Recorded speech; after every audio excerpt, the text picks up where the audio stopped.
Olá, bem-vindos à Igreja no Mundo, o programa da Fundação AIS ajuda a Igreja que sofre aqui na sua televisão. Eu sou o Paulo Aido e é sempre um privilégio saber que posso contar com a sua companhia aí desse lado durante os próximos 50 minutos. Comigo está a diretora da Fundação AIS em Portugal, a Catarina Martins de Betancourt, que nos vai comentar os principais temas que estão a marcar a atualidade. Olá, Catarina. Olá, Paulo, e olá também a todos os nossos telespectadores.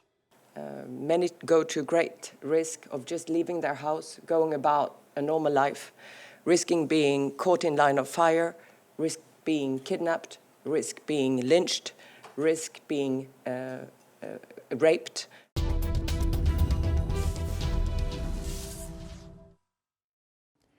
Ulrika Richardson, que acabamos de escutar, é a coordenadora residente do escritório da ONU no Haiti. Ela está a falar da situação de enorme violência em que se encontra este país, em que, como ela explica, as pessoas correm um grande risco, mal saem de casa, podem ser apanhadas pelo fogo cruzado de combates entre gangues, podem ser raptadas, podem ser até violadas ou linchadas, mas as pessoas precisam sair de casa para trabalhar, para comprar comida, para levar as crianças à escola, para ir ao hospital, para as coisas mais básicas do dia-a-dia. E falamos do Haiti, pois 6 religiosas, 6 irmãs, foram raptadas neste país e estiveram em cativeiro durante 5 dias. A notícia da sua libertação foi recebida com grande alívio, como é evidente, mas isso não nos pode fazer esquecer que o país atravessa uma crise profunda, que estas populações precisam de ajuda, que a Igreja do Haiti precisa de ajuda. E este será, claro, um dos temas em debate no programa de hoje, que está a começar agora. Antes de falarmos do Haiti, quero chamar a sua atenção para o alerta que nos chegou dos Estados Unidos, da Igreja norte-americana, sobre os atos de intimidação contra os católicos e outros cristãos neste país. Este alerta vem no relatório divulgado dia 16 pela Conferência Episcopal, um relatório que nos é particularmente significativo porque fala, Catarina, das questões relacionadas com a liberdade religiosa. Precisamente, Paulo. De facto, então, a conferência, este relatório que foi publicado, então, divulgado pela Conferência Episcopal dos Estados Unidos, fala sobre esta questão da liberdade religiosa e, portanto, foi divulgado no passado dia 16 de janeiro e alerta, como o Paulo acabou de dizer, para diversas situações, nomeadamente para situações que têm ocorrido de casos de intimidação, mas também de ataques a locais de culto que representam, como dizem por lado, uma ameaça séria, um perigo real para os fiéis dos Estados Unidos. Os bispos referem que situações, Catarina? Bom, Paulo, eles referem situações, nomeadamente, várias situações, mas nomeadamente, por exemplo, eles falam de facto de um aumento, classificam de alarmante, são as palavras que vêm neste relatório, de atos de vandalismo, mas também de incidentes criminosos, incêndios criminosos, de casos de destruição de propriedades ligadas a católicos. E ainda falam, e isso é muito significativo, Paulo, eles falam de um aumento das questões relacionadas com crimes de ódio. Crimes de ódio que afetam os católicos? Sim, neste relatório que se fala, os bispos dizem assim que portanto, existem ameaças que incluem então diversas comunidades religiosas e falam mesmo então de risco de ataques terroristas. E tudo isto numa altura em que os Estados Unidos estão em campanha eleitoral para as presidenciais, eleição que está agendada para 5 de novembro, e que tem em si também um grande potencial, podemos dizer, de tensão. Claro que sim, Paulo, e isso os bispos americanos falam de facto também desse ponto no seu relatório. Eles dizem que de facto existe uma atmosfera altamente carregada que se está de facto a verificar em torno das eleições presidenciais de 2024 e que pode levar por isso grupos extremistas, tanto de direita como de esquerda, a protagonizarem eventualmente alguns ataques que podem atingir, por exemplo, igrejas ligadas a igrejas católicas, igrejas cristãs ou então também a instituições de caridade. A questão do ódio, da violência relacionada com os crimes de ódio é algo que tem vindo de facto a ser alimentado nos últimos anos nas chamadas sociedades ocidentais com o desenvolvimento e expansão da tecnologia digital. Cada telemóvel é um ecrã onde passam filmes, onde se leem mensagens, onde se pode incitar à violência. Os bispos dos Estados Unidos alertam para isso agora, mas importa dizê-lo, o mais recente relatório da Fundação AIS sobre a Liberdade Religiosa no Mundo, que foi divulgado em junho do ano passado, já o diz e de forma muito clara. A ascensão da tecnologia digital e as plataformas de redes sociais colocou novos desafios à liberdade religiosa. As plataformas online tornaram-se um terreno fértil para o discurso de ódio, o incitamento à violência e a perseguição de minorias religiosas. Grupos e indivíduos extremistas exploram estas plataformas para recrutar seguidores, difundir ideologias radicais e coordenar ataques a comunidades religiosas. O direito à liberdade religiosa está ameaçado como nunca antes. A capacidade de exercer este direito, de dar testemunho por palavras e atos, da liberdade de pensamento, de consciência e de religião, é a marca distintiva de qualquer sociedade verdadeiramente livre e justa. O contrário, o processo de silenciar ou marginalizar aqueles que dão testemunho da sua consciência e crenças religiosas, é o antecedente de perseguições mais graves. Não feche os olhos à perseguição religiosa.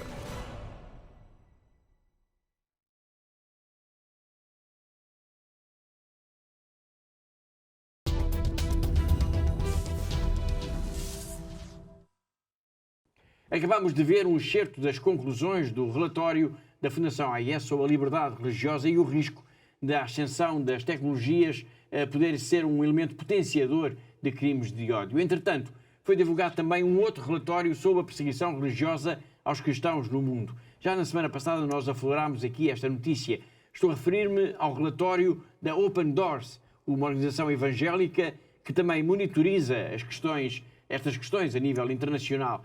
Os nossos colegas do Rome Report fizeram uma peça sobre este relatório, que já vamos ver daqui a nada, mas antes disso, Catarina, e de forma sintética, quais são as principais conclusões deste documento, deste relatório? Bom, Paulo, em primeiro lugar é importante dizermos que este relatório vem muito na linha daquilo que os sucessivos relatórios da Fundação AIS também têm chamado a atenção e têm relatado, não é? Portanto, ou seja, os cristãos são claramente a comunidade mais perseguida no mundo e neste documento da Open Doors, Paulo, fala-se mesmo em mais de 365 milhões de cristãos que são perseguidos, que foram alvo de perseguição e discriminação em todo o mundo, isto apenas no ano passado, claro. Como já dissemos, este relatório avalia a perseguição aos cristãos no mundo. Quais são então, até para termos um tempo de comparação com a Fundação AIS, quais são os países ou regiões mais perseguidos, ou onde essa perseguição é mais acentuada, segundo a Open Doors? Bom, Paulo, então, segundo a Open Doors, o país onde há, de facto, uma maior perseguição continua a ser a Coreia do Norte. Portanto, é o país que eles classificam, de facto, que esteja no primeiro lugar, não é, da perseguição e aos cristãos. Mas depois também sublinha outro facto muito importante, que, por exemplo, que é a questão da região da África subsaariana, que tem atingido, e que atingiu neste ano que está a ser analisado, atingiu níveis alarmantes, em que se fala que, de facto, nesta região do globo ocorreram mais de 90% dos casos de cristãos mortos por causa da sua fé, apenas no decurso do ano passado. Obrigado, Catarina. Dados então da Open Doors que vão de facto na linha daquilo que a Fundação AIS tem referido também nos seus diversos relatórios e estudos sobre esta questão da perseguição religiosa e muito concretamente em relação à perseguição aos cristãos. David Curry é o presidente da Global Christian Relief e falou sobre este relatório aos nossos colegas do Rome Report. According to the organization Open Doors, 365 million Christians face persecution around the world. Global Christian Relief is dedicated to bringing awareness to the discrimination people face due to their faith, with an extensive database that reports on persecution in real time. But what it's going to enable you to do is go into a country and it's like any database. You can punch in, I want to know where the most churches are closed, or I want to know where the most people are martyred. In what country, if in your country, other countries, and you can get specific incidents and feedback. The database tracks all religious groups, not only Catholics or Christians. And often, it exposes groups facing discrimination that are sometimes ignored or forgotten because they are a minority in a country. So, for example, in China, both Muslims and Christians are persecuted. There's 5 million Uyghur Muslims, and they round them up, they put them in a concentration camp because they're trying to snuff out anything that challenges communist ideology. It's horrific. People should know about that. There's 100 million Christians, so the scale is much larger. Dr. Curry says the database has also shown that this lack of religious freedom is not just a problem in Africa or Asia. There's a growing trend of persecution in the West. Think of Nicaragua, overwhelmingly Catholic. More churches were closed in Nicaragua than anywhere else. About 100, I believe it's 179 churches, because Daniel Ortega and the administration are targeting Catholic churches. They're targeting pastors. Since 1973, Global Christian Relief has worked with partners on the ground in some of the countries with the highest persecution rates, like Pakistan, Iraq, and Colombia. Começamos o programa a escutar a responsável do escritório da ONU no Haiti a descrever como este país vive mergulhado na mais absoluta miséria e violência. E isto a propósito do rapto de 6 religiosas. 6 religiosas que estiveram em cativeiro, Catarina, 5 longos dias. Sim, Paulo, foram 5 longos dias. Portanto, estas irmãs, que pertencem à Congregação das Religiosas de Santana, foram então raptadas na sexta-feira, dia 19 de janeiro, portanto, em pleno dia, em plena capital do Haiti, Port-au-Prince, e foram depois libertadas, então, na quarta-feira seguinte, dia 24. E sabes alguma coisa sobre aquilo que lhes aconteceu? Não, Paulo, até agora não se sabe muito, efetivamente, do que se aconteceu. O que nós sabemos, não é? A única coisa que nós sabemos, efetivamente, é que elas foram raptadas durante o dia. Foram raptadas quando se deslocavam num pequeno autocarro para a universidade local. Este veículo foi atacado por homens armados que acabaram por sequestrar todos os ocupantes deste pequeno autocarro, nomeadamente, para além das irmãs, raptaram também um motorista e também uma outra jovem que acompanhava as irmãs. Este episódio de violência, mais um numa longa lista de situações dramáticas que nos últimos anos têm ocorrido com uma frequência assustadora no Haiti. Este episódio dizia ajuda a explicar por que razão este país está assinalado a vermelho no relatório sobre a liberdade religiosa no mundo, publicado em junho do ano passado pela Fundação AES, e lá continuamos nós a falar aqui em relatórios no nosso programa. É verdade, Paulo.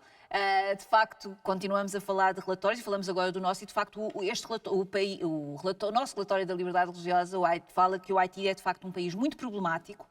Podemos dizer que é de facto um dos países mais pobres do mundo, mas também é um dos mais violentos. E como se viu agora neste caso, deste rapto destas seis irmãs, na Igreja Católica escapa esta onda de terror que o país está a viver. Uma onda de terror que se agravou, importa sublinhar esse facto, com o assassinato em julho de 2021 do presidente Jovenel Moïse. Sim, Paulo, e o nosso relatório também frisa esse acontecimento. Portanto, ele diz que, de facto, desde este assassinato, o Haiti tem sido então dirigido por Ariel Henry, mas neste momento não há ainda data marcada para as próximas eleições. E esse dado de não haver ainda sequer data marcada para as eleições é relevante porquê? Bom, Paulo, é muito relevante porque, se nós pensarmos que estamos a falar de um país que está assolado pela pobreza, mas também pelas catástrofes naturais, que sabemos que acontecem muito nesta região, também o vazio de poder e a falta de liderança acaba por mergulhar este país num verdadeiro caos, não é? E, portanto, esta ausência de poder e tudo isto que tem acontecido, portanto, com a fome que a população está a passar, não é? Portanto, a população está a passar por problemas muito graves ao nível da fome, com doenças, com constantes atos de violência que são protagonizados pelos inúmeros gangues que coabitam ali naquela região, nomeadamente todos os crimes que são relacionados com o tráfico de droga.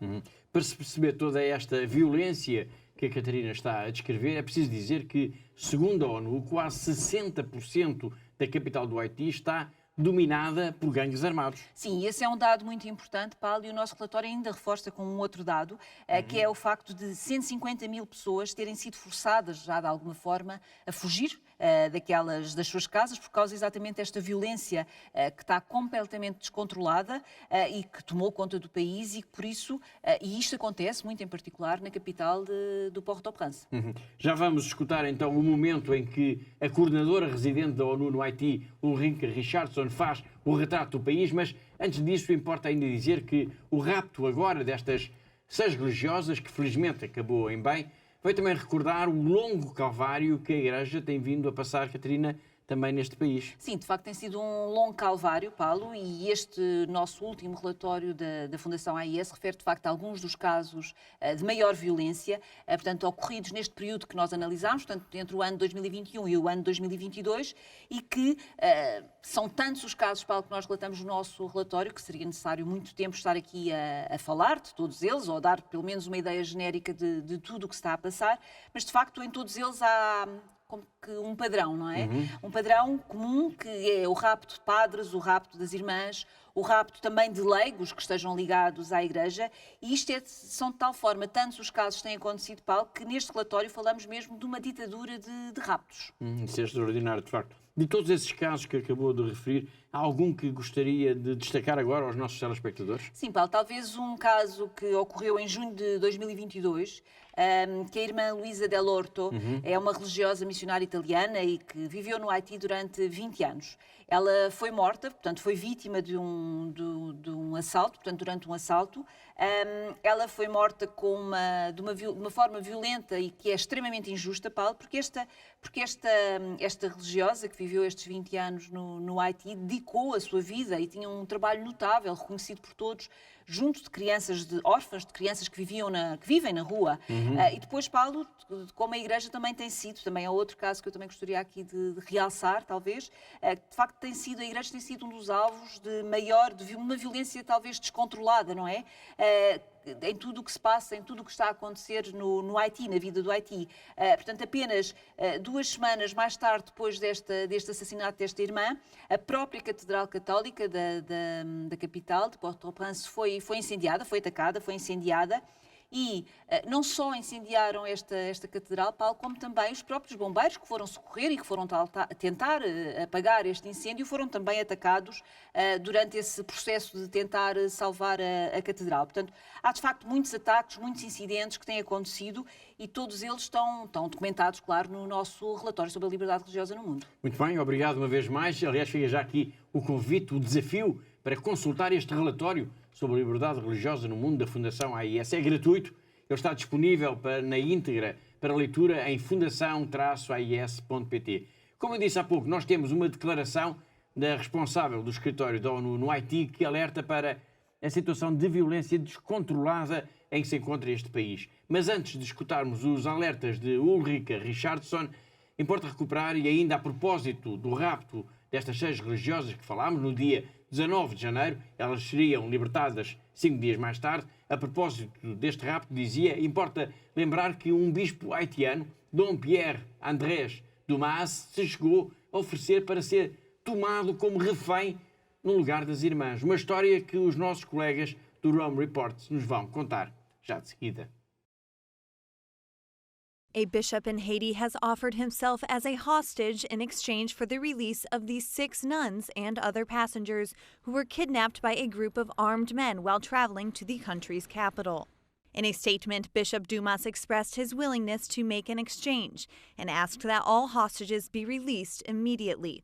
Pope Francis, after praying the Angelus, also expressed his concern and called for an end to violence in the country. Ho appreso con dolore la notizia del rapimento ad Haiti di un gruppo di persone, tra cui 6 religiose.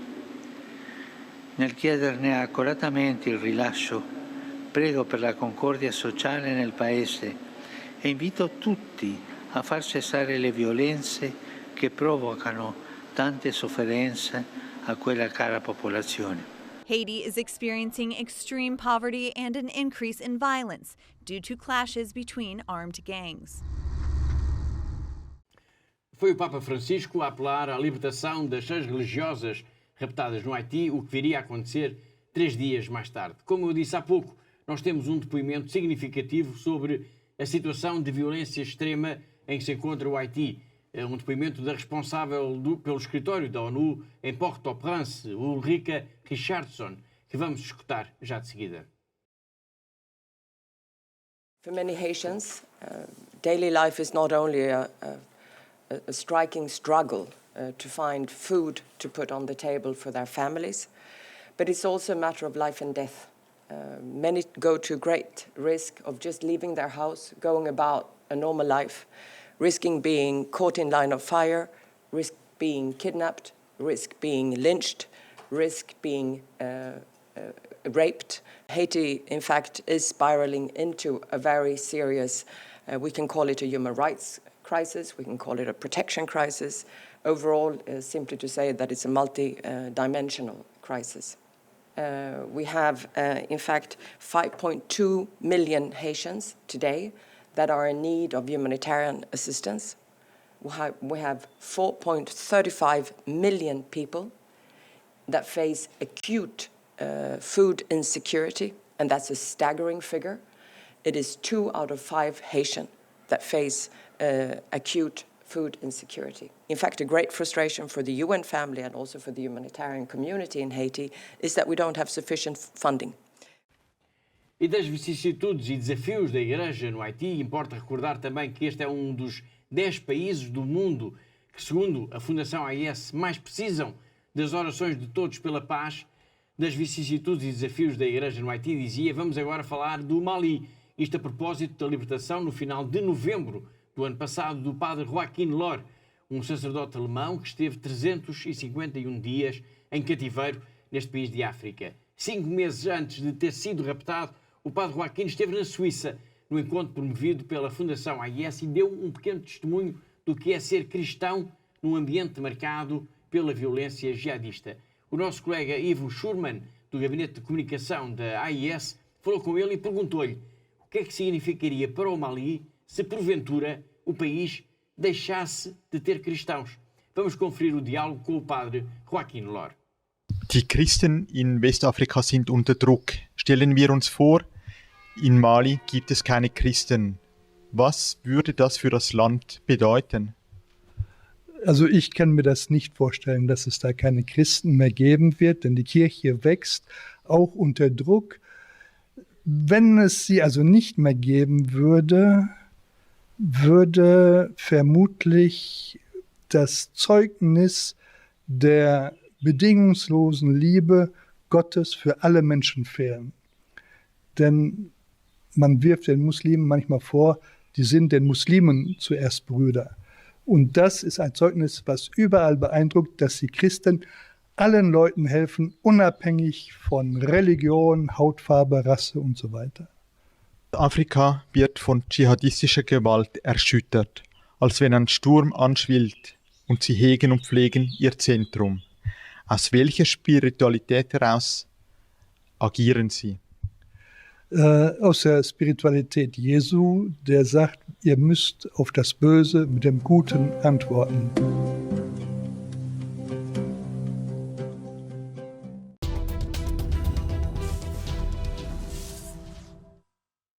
E desta viagem ao Mali, através das palavras do padre Joaquim Lor, vamos agora até à China, vamos até à Diocese de Macau, ao encontro do nosso correspondente, o jornalista José Miguel Encarnação. Todas as semanas ele conta-nos sempre uma história ou dá-nos uma notícia relevante da vida da Igreja nesta região do globo. A Diocese de Macau tem 2 novos diáconos desde o passado dia 30 de dezembro. Em cerimónia realizada e presidida pelo Bispo de Macau, Dom Stephen Lee, Adriano Cerro Agostinho e Bosco Chan foram ordenados diáconos. Foi a primeira vez que aconteceu desde há várias décadas, pois não há muita memória por parte dos fiéis locais de uma ordenação diaconal. Adriano Cerro Agostinho é macaense, filho da terra, por assim dizer, e Bosco Chan já é um nascido também em Macau, mas filho de chineses que para ali emigraram há várias décadas também. Com esta ordenação diaconal, Macau passa a ter 2 diáconos diocesanos que irão, dentro de precisamente 1 ano, ser ordenados sacerdotes, serão padres ao serviço da Diocese. Atualmente a Diocese de Macau conta com um diácono permanente, é ele Dom Stephen Morgan, que acumula também as funções de reitor da Universidade de São José. Parabéns aos diáconos Adriano Cerro Agostinho e Bosco Chan.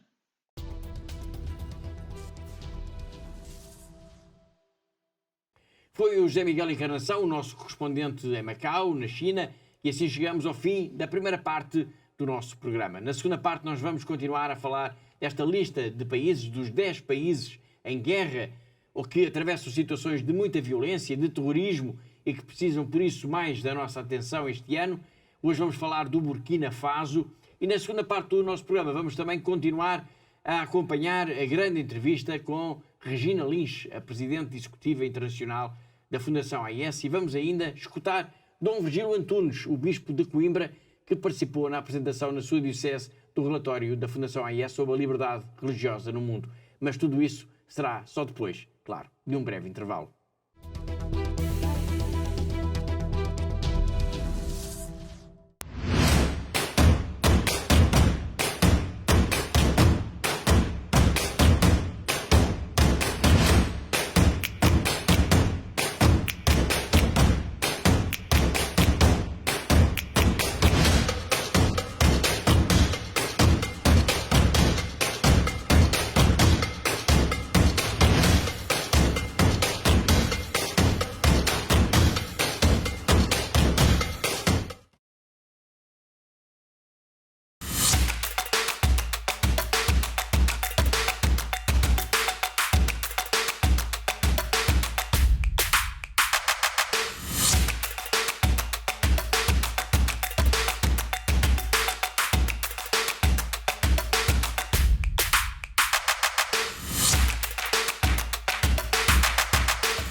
ACN apoya a sacerdotes en todo el mundo con intenciones de misas que nos ayudan tanto espiritualmente como materialmente, para nuestro propio bien y el bien de nuestras comunidades.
Thank you to all our benefactors. Continúen con esta linda misión de ayudando a la Iglesia en lugares tan sufrientes.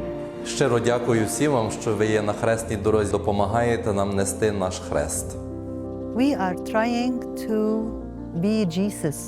Through your help and support, we are able to bring the gospel to the people. Thank you so much. May God bless you. You are giving us hope and you are putting a smile in our faces. Thank you so much.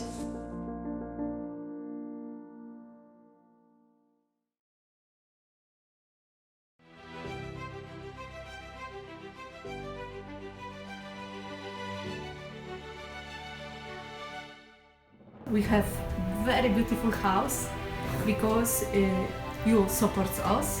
So thank you very much. Thank you.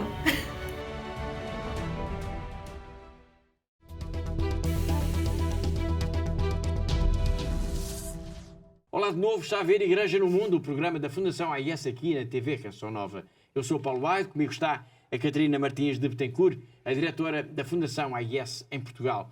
Há 2 semanas nós demos início aqui a um dossiê especial sobre alguns dos países que estão em guerra, que enfrentam situações mais difíceis e que, por isso, mais precisam de nós, da nossa ajuda, das nossas orações neste ano de 2024. E selecionamos então 10 países. Hoje já falámos, aliás, de um desses países aqui, o Haiti. Mas vamos agora centrar a nossa atenção no Burkina Faso. Vamos falar um pouco do que se passa neste país, nesta região de África. Importa dizer que, tal como no Mali, ainda há pouco nós escutámos o padre Joaquim Lor a falar da ameaça jihadista, também aqui, Catarina, no Burkina há este problema. Sim, Paulo, mas é mais do que um problema. Podemos mesmo dizer que é um drama, porque estamos a falar de populações, de aldeias inteiras que são raptadas, que chegam a estar sequestradas por estes grupos terroristas, por estes grupos jihadistas. muitos deles que impõem as suas próprias regras, as regras mais radicais, digamos assim, as suas regras sociais mais radicais, mais rigorosas, e impõem, nomeadamente, aos cristãos que são uma minoria nesta região do país. Essa pressão, essa presença intimidante existe desde há muito tempo ou podemos antes dizer que é uma realidade relativamente recente? Bom, Paulo, podemos dizer que é relativamente recente, não é? 2019, de facto, 2019 é de certa forma o ano de viragem, o ano em que tudo mudou neste país.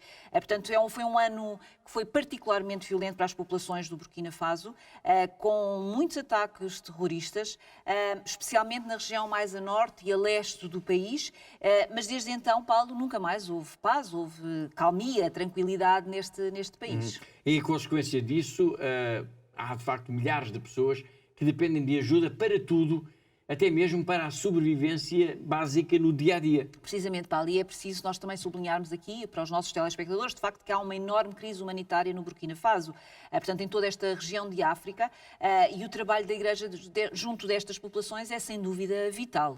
O padre Vítor Ouedraogo é um dos sacerdotes que está presente junto destas pessoas vítimas da violência jihadista, populações que foram forçadas a fugir. O Padre Vítor é um dos símbolos desta igreja que leva misericórdia aos que mais precisam.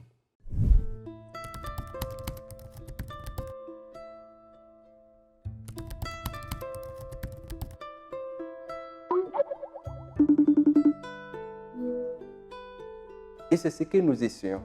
Vous savez, il y a beaucoup de jeunes et de femmes qui ont été témoins de comment ils ont tué soit leur mari ou leur papa. Ils ont vu beaucoup d'horreurs. Et ces gens sont choqués.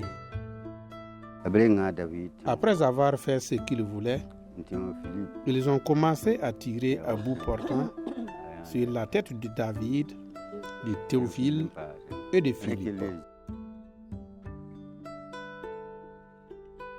Mais avant de partir, ils ont aspergé la boutique d'essence et y a mis le feu.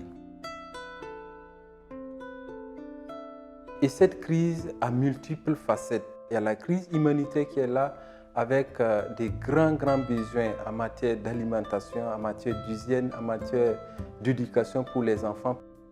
Il y a aussi et surtout le désespoir et la détresse humaine, psychologique et spirituelle de ces populations. Et surtout essayer de soigner les blessures des violences dont ils ont été témoins ou victimes même. Ils ont besoin de quelque chose de beaucoup plus profond qui puisse toucher leur cœur et surtout leur permettre de voir l'avenir avec beaucoup d'espérance.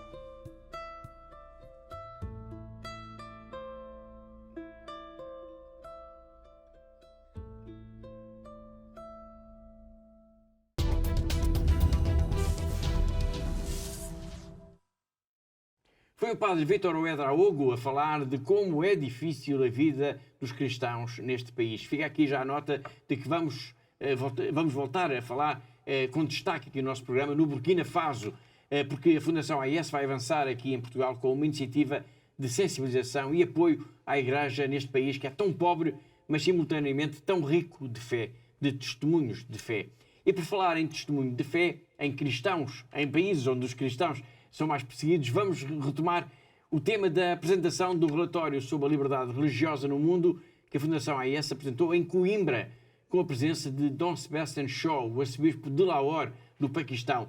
Daqui a pouco nós vamos falar dele, de um caso concreto, de um pedido de ajuda que ele nos lançou, mas antes disso vamos escutar Dom Virgílio Antunes, o bispo de Coimbra, participou nesta iniciativa da Fundação AIS e no final nós quisemos saber o que mais o impressionou, o que mais o surpreendeu nos dados divulgados neste relatório em que se faz o retrato do mundo sobre a perseguição religiosa. Vamos conferir agora a sua resposta.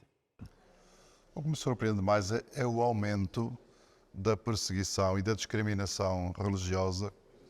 Creio que a par com muitas outras perseguições por outros motivos e discriminações, mas que é um fenómeno que nós esperaríamos estivesse a ser ultrapassado no mundo, uma vez que partimos do princípio que há um progresso, um avanço civilizacional e que as diferentes culturas são capazes de integrar aquilo que são os valores do respeito, da dignidade da pessoa humana, enfim, em todas as suas dimensões. O que me surpreende é um certo retrocesso a que se tem vindo a assistir nos últimos tempos, e particularmente o século XX e este início do século XXI, que de algum modo é uma coisa absolutamente inesperada para mim. O Papa Francisco tem alertado muitas vezes que estes tempos atuais são ainda piores, digamos assim, do que diz respeito à perseguição religiosa, do que os primeiros séculos do cristianismo. Que é um contrassenso. E quem diz a liberdade religiosa dentro do cristianismo diz em relação a qualquer outra religião, a qualquer outro caminho religioso assumido pelas pessoas e no contexto da humanidade. E de facto é mais dura, aumentou na escala e aumenta também, por assim dizer, nas formas e nos meios que hoje muitas vezes se revestem da limitação da liberdade, mas que têm a versão do terrorismo, tem a versão da limitação nas oportunidades do ponto de vista económico, do acesso aos bens fundamentais para viver, tem a ver com a questão da paz. Portanto, não é simplesmente uma limitação da liberdade que seja feita no âmbito privado, mas tem uma dimensão inclusivamente pública. E a dimensão pública é ainda, por assim dizer, mais estranha e podemos de algum modo dizer mais grave, porque significa que é assumida a um nível e a uma escala e a uma dimensão de onde era absolutamente inesperada.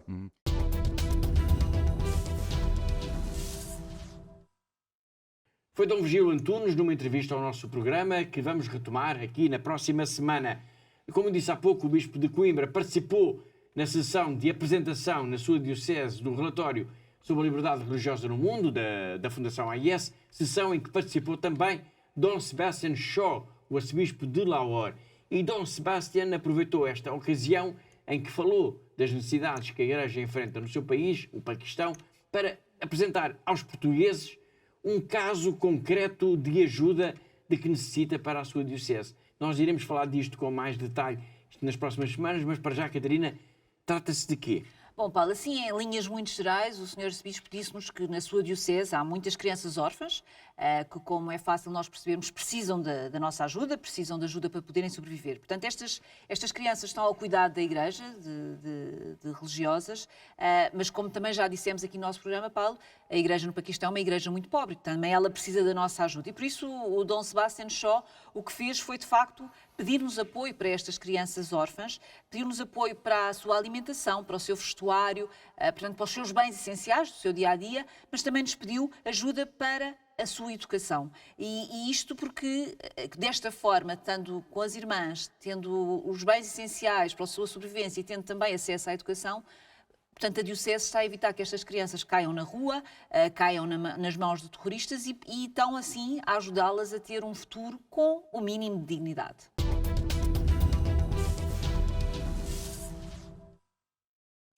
Muito bem, mais uma excelente iniciativa, então, em perspectiva aqui em Portugal. E mesmo a chegar ao fim do nosso tempo, vamos então voltar à entrevista com Regina Lins, a Presidente Executiva Internacional da Fundação AIS, que começámos a exibir aqui há 2 semanas. Uma entrevista a Rodrigo Arantes, o nosso colega do Secretariado Brasileiro da Ajuda à Igreja que Sofre, que lhe perguntou como tem visto, como tem acompanhado a presença da AIS no seu país, o Brasil. Uma conversa que permitiu à Regina falar da missão na região da Amazónia, onde a Igreja realiza muito do seu trabalho, também graças, Catarina, à generosidade dos benfeitores e amigos da Fundação AIS aqui em Portugal e em todo o mundo. Sim, sem dúvida, Paulo. De facto, é impressionante vermos o que muito deste trabalho que a Igreja vai realizando um pouco por tantos países no mundo, muito deste trabalho se deve a esta generosidade dos benfeitores e amigos da Fundação AIS, não só aqui em Portugal, mas em todo o mundo, e a Regina fala de facto dessa generosidade. E isso, Paulo, esta generosidade dos nossos benfeitores está presente no dia-a-dia, na vida do dia-a-dia, na região da Amazónia. É que a Fundação AIS tem fornecido muitos dos barcos que são usados nesta região, e os barcos nesta região são de facto o único meio de transporte possível, que faz com que é uma região que é muito extensa, como nós sabemos, é uma região onde vivem comunidades, também elas muito espalhadas ao longo do rio. Muitas vezes são pequenas comunidades, não é? Com meia dúzia de famílias, mas a Igreja no Brasil procura estar junto destas comunidades, procura estar junto delas, mesmo para isso significa que tenham que fazer viagens muito longas. De facto, há sacerdotes que demoram às vezes cerca de 3 meses para conseguirem visitar todas as comunidades indígenas das suas paróquias nesta região do Amazonas. Precisamente, Paulo, e são viagens que não são viagens de turismo, não é? Como é Sim. óbvio, são viagens muito duras, portanto são deslocações que demoram muito tempo ao longo do rio, mas que são de facto essenciais para estas populações que vivem naquelas zonas ribeirinhas. Portanto, os padres viajam então ao longo do rio para celebrarem a Eucaristia, mas também, por exemplo, para celebrarem casamentos, batizados, para estarem com a população, para falarem sobre a fé, no fundo, Paulo, para mostrarem a sua proximidade com estas comunidades, claro. É importante lembrar que os rios na região da Amazónia são, digamos assim, as únicas estradas e que sem barcos, os padres, os catequistas, as irmãs estariam impossibilitados de cumprirem com a sua missão. Precisamente, Paulo, e por isso é tão importante este nosso compromisso, este compromisso da Fundação AIS, de doar às várias dioceses, às várias prelazias do Brasil, estes barcos que permitem então estes sacerdotes, esta igreja, poder de facto visitar todas estas comunidades. E nós sabemos, Paulo, que é tão importante nesta região do Brasil, porque nós sabemos que há seitas muito ativas nesta região e que procuram de facto explorar esta ausência de elementos da igreja para se aproximarem dessa forma das populações locais, claro. Muito bem, obrigado uma vez mais.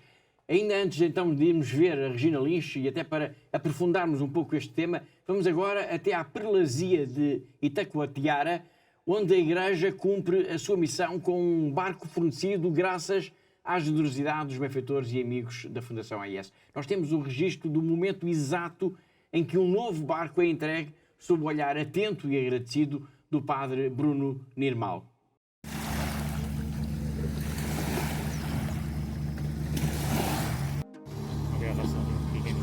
Senhor? Sim, assim, só explicando.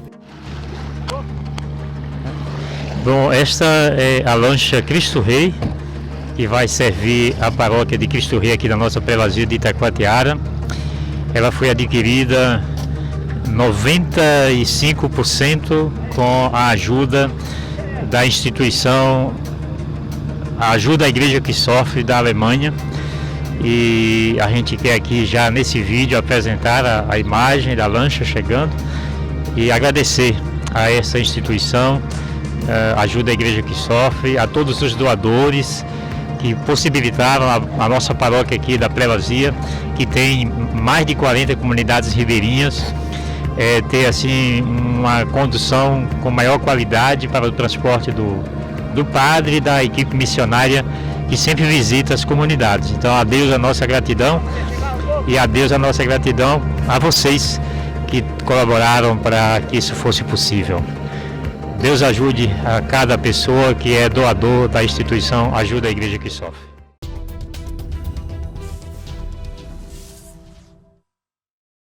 Foi o padre Bruno Nirmal a receber um barco da Fundação AIS para a missão da Igreja na prelazia de Itacoatiara. Antes de irmos ao encontro da Regina Lynch, a Presidente Executiva Internacional da Fundação AIS, numa entrevista com o nosso colega Rodrigo Arantes, gostaria apenas de dizer que esta prelazia tem cerca de 59.000 km², ou seja, tem uma área que é mais ou menos metade do tamanho de Portugal continental e quase 200 de povoações ribeirinhas. Ao todo, a Igreja tem aqui apenas 16 sacerdotes. Um deles é o padre Bruno, que vimos a receber um barco oferecido pela Fundação AIS. E agora sim, vamos então ao encontro de Regina Lynch, hoje a falar da importância da missão da AIS no Brasil. So as I said, 25 years of ACN in Brazil. I believe there's still a lot that we can do. In ACN, we concentrate a lot on helping in the Amazon region, the northeast, which is very dry and also very poor, and also very much in the peripheries of the big cities, in the favelas. This is also in response to the appeal of Pope Francis to help in the peripheries where many people are going into the big cities now more and more and living in very poor conditions. And we want to help the church to be present, to evangelize.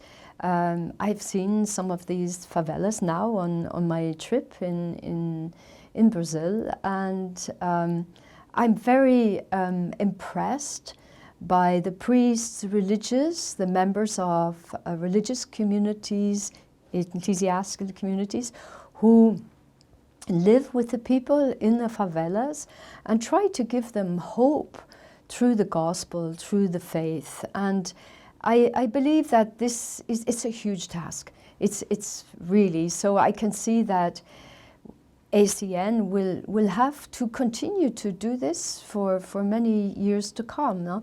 The Amazonas, for example, the priests who can only, their life, their missionary work is along the river, and maybe sometimes 70 communities to visit. That's where ACN often helps with a boat then.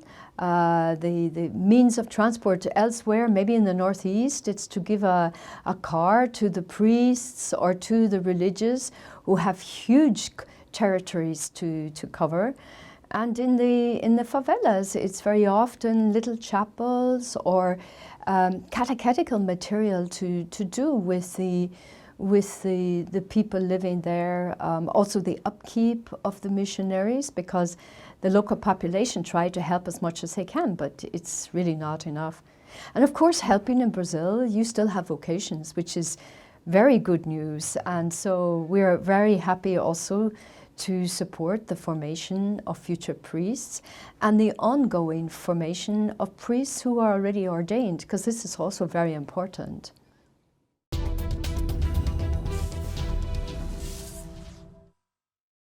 E com este testemunho da Regina Lins sobre a importância da presença e da missão da Fundação AIS no Brasil, chegamos ao fim do nosso tempo. Na próxima semana nós vamos continuar a escutar por aqui histórias, memórias e também projetos e ideias da Presidente Executiva Internacional da Fundação AIS. Eu lembro que todas as notícias, tudo aquilo que diz respeito à missão, ao trabalho, ao dia-a-dia da Fundação AIS está sempre disponível para leitura, para consulta na nossa página na internet. Não se esqueça, é bom sabermos que o bem que fazemos pode mudar vidas concretas. Resta-me agradecer a colaboração da Catarina, a diretora da Fundação AIS em Portugal, assim como todos aqueles que ajudaram a produzir, a editar e a levar até si este programa. Despeço-me com amizade. Até à próxima semana, se Deus quiser.